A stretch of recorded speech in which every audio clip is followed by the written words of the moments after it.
Boa tarde, pessoal, tudo bem? Professor Sérgio, então, mais uma vez com vocês. Hoje a nossa aula de estágio, né? Segunda aula de estágio lá do grupo que foi criado, da plataforma lá do Classroom. Pessoal, primeiro eu quero explicar para vocês, está dando bastante confusão esse assunto aí de estágio, tá? Quais são os alunos que é para realizar as atividades aqui nesta plataforma de estágio? São os alunos que já conversaram com a Fabiana e tiveram a liberação para fazer o estágio de forma online, entendeu?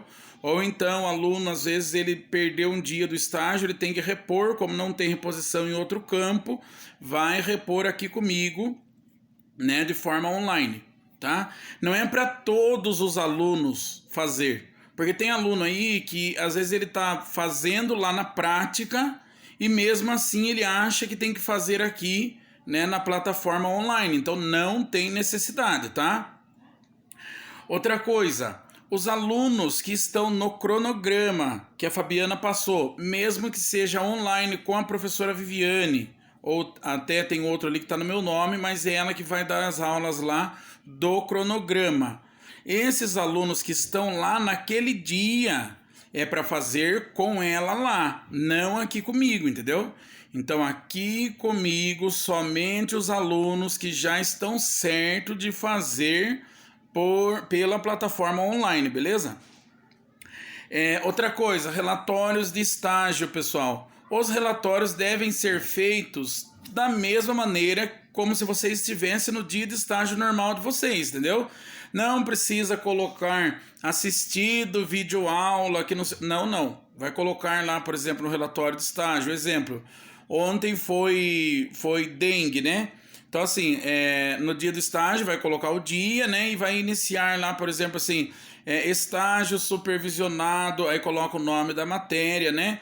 E coloca assim, orientações sobre dengue, transmissão da dengue, orientações a pacientes, como que deve ser feito. É isso aí que é para ser feito, beleza? Assina na frente, tranquilinho. Pessoal, hoje, acho que agora então a gente está resolvido esse assunto, né?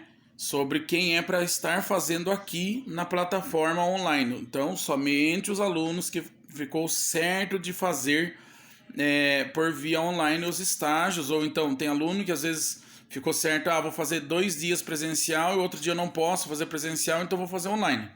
Tá? Não vou mais solicitar trabalhos para vocês do estágio, tá? Das aulas normais meia-noite, sem problema. Vai ter trabalho, mas aqui não, aqui é só vocês ouvirem o vídeo, né, assistirem o vídeo e fazer o relatório do dia, tá? Deixa eu ver, outro assunto que eu precisava falar com vocês também é o seguinte, então, os alunos que devem estar lá, esses alunos, né, que já está combinado com a Fabiana, já está tudo certinho, né, e sempre prestar atenção nos vídeos, né, para poder conseguir fazer um relatório legal aí que a gente vai estar avaliando também sobre os relatórios, tá? Sim, outra coisa que eu precisava falar, lembrei agora. Eu preciso que vocês coloquem o ok lá após assistir o vídeo, porque eu vou fazer a chamada de presença, ver a presença lá, através desse ok, entendeu? Colocou o ok lá, eu sei que fez assistir o vídeo, né? Professor, não consegui assistir no dia, não tem problema, assiste depois, mas coloca o ok e faz o relatório de estágio, beleza? Mas não vão deixar acumular tudo, porque depois vai ficar complicado, tá? Pessoal, nossa aula hoje, o que a gente vai falar um pouquinho? A gente vai falar sobre uma doença que é uma das doenças mais antigas da história do mundo. É uma doença que tem citação dela na Bíblia, é uma doença que todos nós já ouvimos falar, né? E que existia um preconceito terrível com essa doença. Eu falando assim, eu acho que vocês já imaginam que eu esteja falando da hanseníase, ou seja, da lepra. Pessoal, a lepra, ela é uma doença que ela tem registro dela 600 anos antes de Cristo, né? Já teve registros da lepra, para vocês terem uma ideia. Se vocês pegarem pontos da Bíblia, vocês vão ver lá que tinha os leprosos, eles eram separados, né? Eram exilados, ninguém queria ficar perto deles, porque eles tinham muito medo de pegar a lepra, não queria ser leprosos, que não sei o quê. Por quê? Porque ela é uma doença, pessoal, de alto poder de infecção, você entendeu? Então assim, ela infecta muitas pessoas, porém ela tem um poder de patogenicidade muito baixa.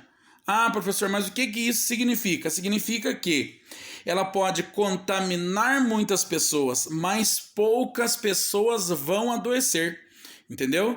Então imagine lá que 100 pessoas tiveram contato com o vírus e foram contaminados. Porém, o que vai adoecer ali é pouquíssimos,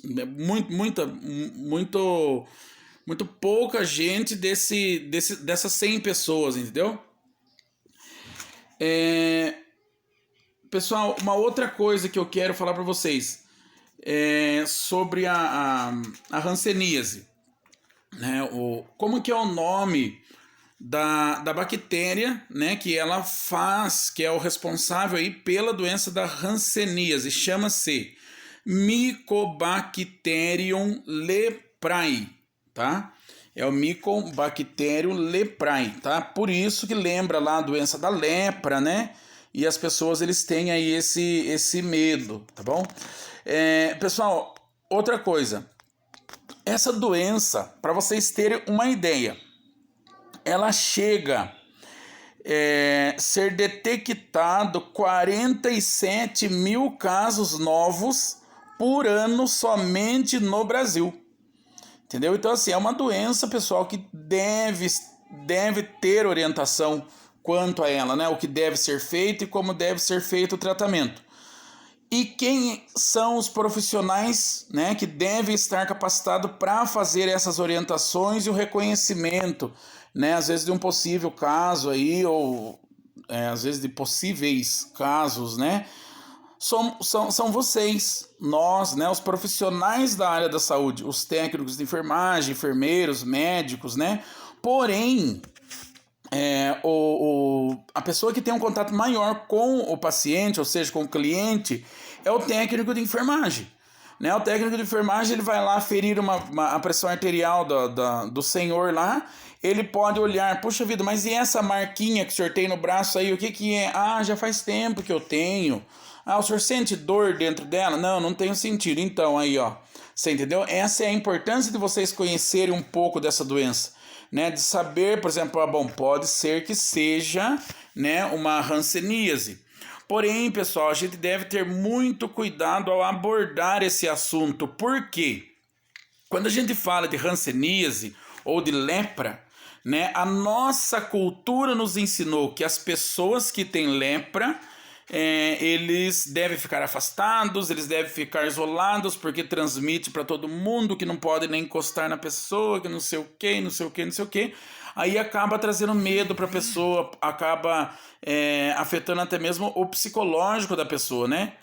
Então, o que acontece? Nós, como profissionais da área da saúde, temos que ter aí essa noção, né, do que nós devemos fazer para não afetar o psicológico da pessoa, né, com uma orientação, às vezes, que nós fazemos de forma precipitada, né? Pessoal, então, dando continuação, a hanseníase, pessoal, ela pode ficar, o tempo de incubação dela, olha só para vocês verem a complicação. O tempo de incubação médio dela é de 2 a 7 anos no organismo da pessoa para poder manifestar. Existem alguns casos, poucos, né, que foram diagnosticados aí com 7 meses, porém a média é de 2 a 7 anos. Outra coisa, ela pode chegar também até 10 anos de incubação. Acredita? Então, dentro de 10 anos, a pessoa pode desenvolver, se ele tiver ali o bacilo, entendeu? Da Hanseníase, do Mycobacterium leprae, né? Se ele tiver sido contaminado. Outra coisa, pessoal, foi feito um estudo e foi visto que pessoas com menos de 15 anos têm uma menor incidência de contaminação pelo vírus Mycobacterium leprae, entendeu? Então, assim, é difícil você achar uma pessoa com menos de 15 anos que tenha lepra, tá? Ou que tenha hoje hanseníase. A gente não vai mais estar usando o nome de lepra, né? Pessoal, a classificação da hanseníase, ela pode ser feita de duas formas, tá? Ela pode ser feita como hanseníase paucibacilar, vocês vão ver lá na frente, vai estar escrito assim, o P e o B, paucibacilar, e multibacilar. É um pouquinho complicado de entender, mas assim, eu estou tentando demonstrar para vocês de uma forma simples e mais fácil, para que vocês possam ter uma noção mais ou menos do que é, né, de como deve ser o tratamento e as orientações que a gente deve fazer, porque eu acho que isso que é importante para nós, né? Diagnóstico, tratamento, qual a medicação, essas coisas, e se aí depois quem vai estar utilizando aí é o médico, e nós vamos apenas fazer o acompanhamento, tá? Como que uma pessoa é classificada como paucibacilar, né? É a pessoa que ele tem menos de 5 lesões, né? Ele tem, por exemplo, menos de 5 pontos, né, de hanseníase no corpo, ele é considerado como paucibacilar. Essa pessoa, pessoal, ele existe sim uma preocupação, deve ser feito o tratamento, é feito com uma medicação só chamada rifampicina, só uma medicação, tá? Porém, ele assim, a transmissão do vírus dele não é tão grande, você entendeu? Ele não tem a capacidade de transmitir o vírus, né? Para muitas pessoas, igual quando você fala de um paciente que ele é classificado como multibacilar. O paciente que ele tem uma hanseníase multibacilar, ele vai ter mais de 5 lesões. Entendeu? O cara tem 6 lesões, por exemplo, ele já é classificado como multibacilar. Esse paciente, pessoal, ele tem um alto grau de infectibilidade, você entendeu? Ele vai ter infectado muitas pessoas. Professor, como que é a infecção pela hanseníase? É de eu encostar? Pessoal, é por via respiratória. Por via respiratória, pessoal, a pessoas pode ser encontrado nas vias respiratórias da pessoa 10 milhões, né? 10 milhões de bacilos, somente o exame que é realizado. Então, assim, é um negócio que pode mesmo contaminar muitas pessoas, tá bom? Pessoal, a hanseníase, o que acontece? Ela só fica com aquela manchinha na pele por fora, aquela manchinha indolor, a pessoa ele não sente calor, não sente dor naquele local, né? Só aquela manchinha e mais nada? Não, pessoal.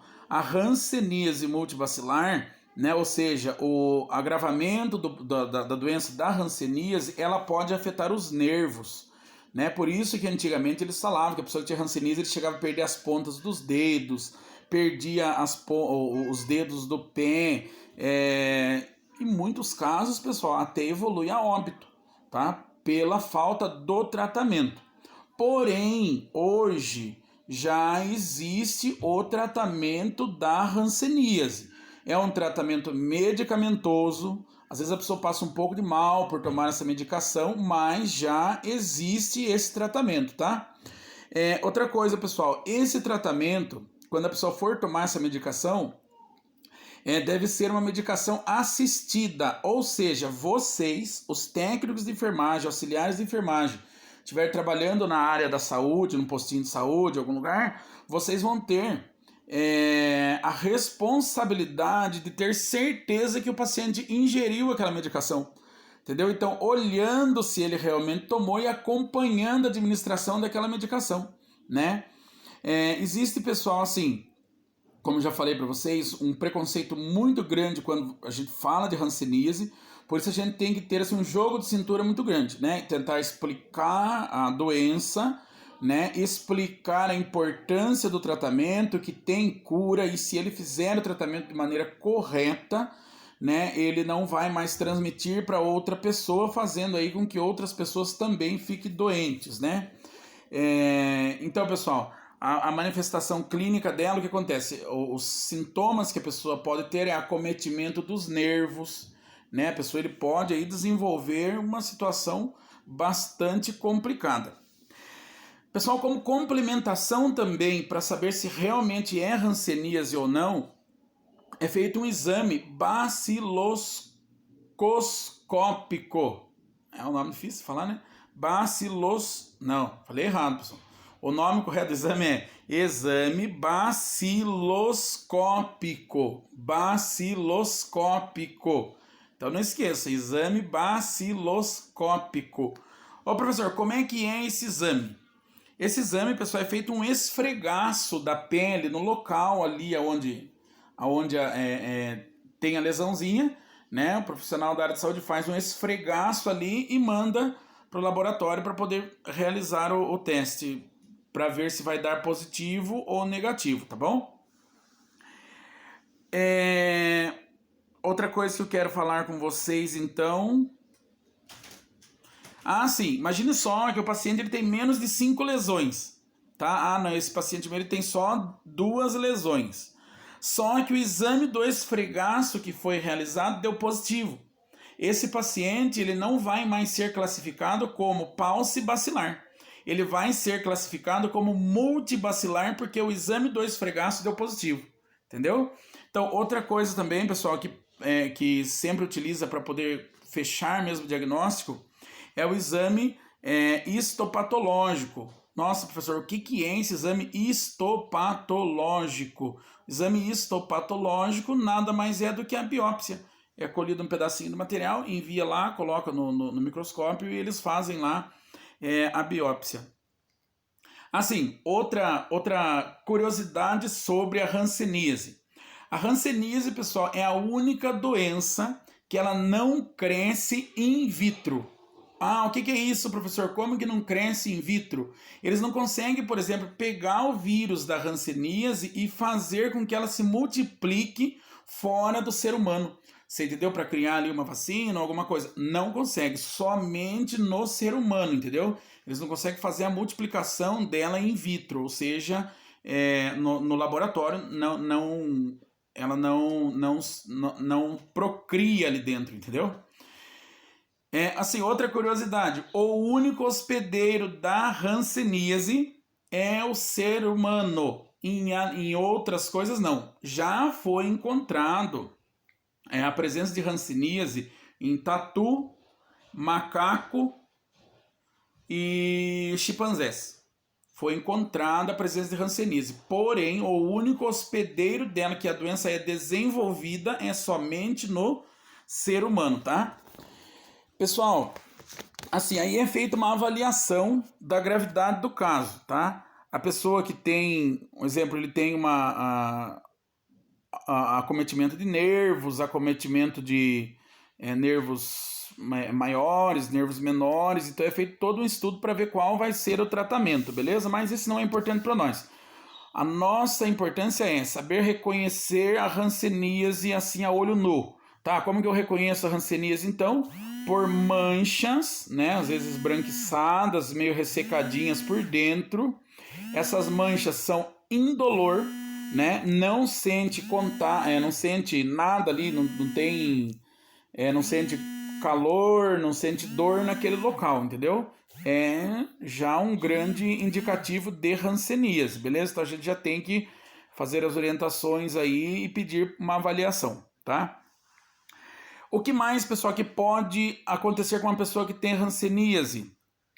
Ele pode, pessoal, ter ali nódulos, né, que vão ser nódulos hansênicos, que diz, que vai ter muita dor, vai fazer com que essa pessoa ele tenha dores terríveis através desses nódulos hansênicos. Pode ter febre ou não, pode também ter dores nas articulações, quando já está passando ali para as articulações da pessoa, para os nervos, né?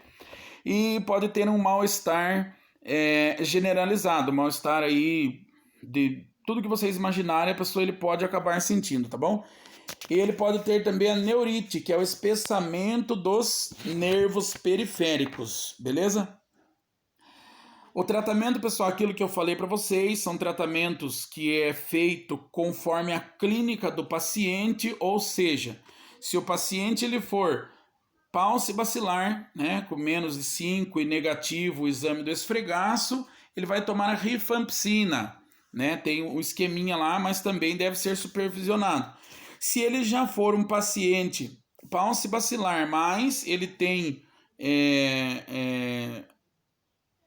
mais algumas queixas, ele vai tomar a rifampicina mais uma medicação chamada dapsona, né? Agora, se ele já for um multibacilar, sem acometimento às vezes dos nervos ou com acometimento dos nervos, não importa, ele vai tomar, conforme a clínica aí que o médico diagnosticar, ele vai tomar a rifampicina, dapsona e a clofazamina. Todas essas medicações, pessoal, devem ser observadas por nós, tá bom? Profissionais da área de saúde, técnicos, auxiliares de enfermagem, enfermeiros, tá bom?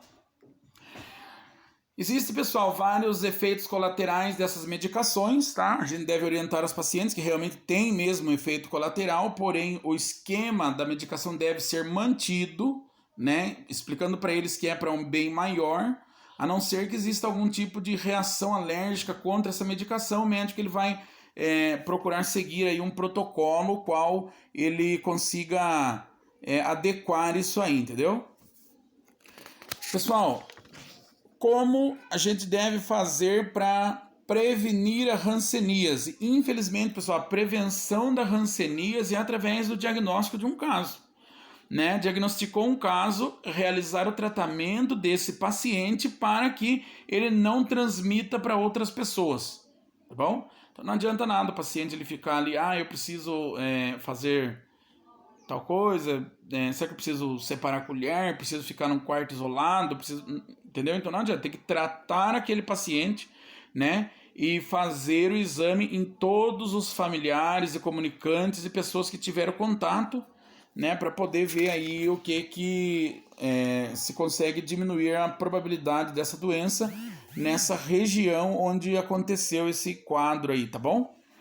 Pessoal, sobre hanseníase eu creio que é isso, tá? Não vou dar trabalho para vocês, mas peço a vocês que, se puderem, por gentileza, pesquisem na internet fotos de pessoas com hanseníase, apenas para vocês terem uma noção mais ou menos de como que é aí a lesão da hanseníase, tá bom? E é isso aí, pessoal, tá? Então, está concluído o nosso estágio de hoje, relatório. Pode colocar lá que foi seguido orientações sobre hanseníase, conhecimento da doença, tratamento, né? E métodos de contágio, tá bom? Coloca no relatório certinho e depois a gente vai conversando, tá? Até mais, pessoal. Até amanhã.